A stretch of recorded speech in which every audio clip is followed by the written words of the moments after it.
ఇటీవల ఏ రెండు దేశాలు హైపర్సోనిక్ క్షిపణుల కోసం ఇంటర్సెప్టర్లను సంయుక్తంగా అభివృద్ధి చేయడానికి ఒప్పందంపై సంతకం చేశాయి?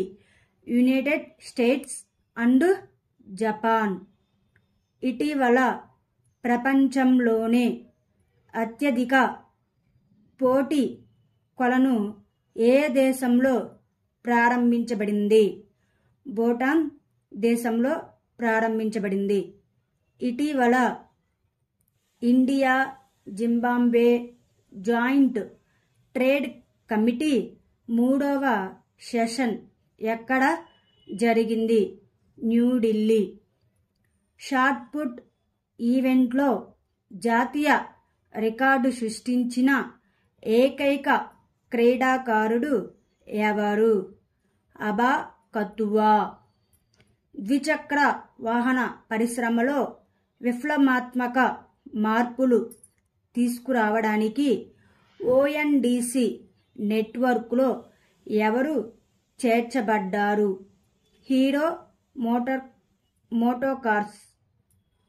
ఇండియా యుఎస్ 7వ joint anti terrorism mock drill exercise Tarkash ఎక్కడ జరిగింది?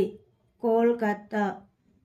ఇండియా యొక్క అతిపెద్ద నైపుణ్య పోటీ ఇండియా స్కిల్స్ 2024 ఎక్కడ నిర్వహించబడుతుంది?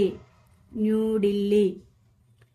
యంగ్ యూనివర్సిటీ ర్యాంకింగ్స్ 2024లో ఏ యూనివర్సిటీ అగ్రస్థానంలో ఉంది?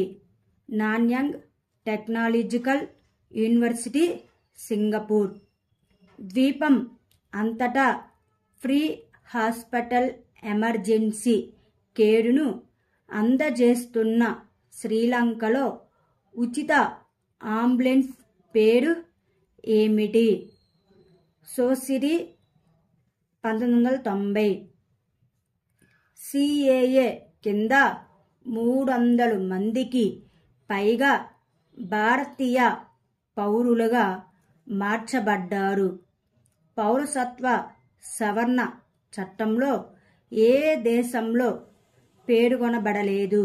భూటాన్ దేశంలో.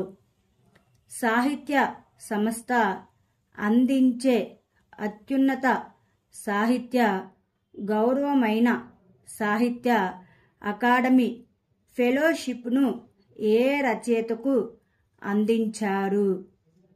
రస్కిన్ బాండ్ రచయితకు అందించారు.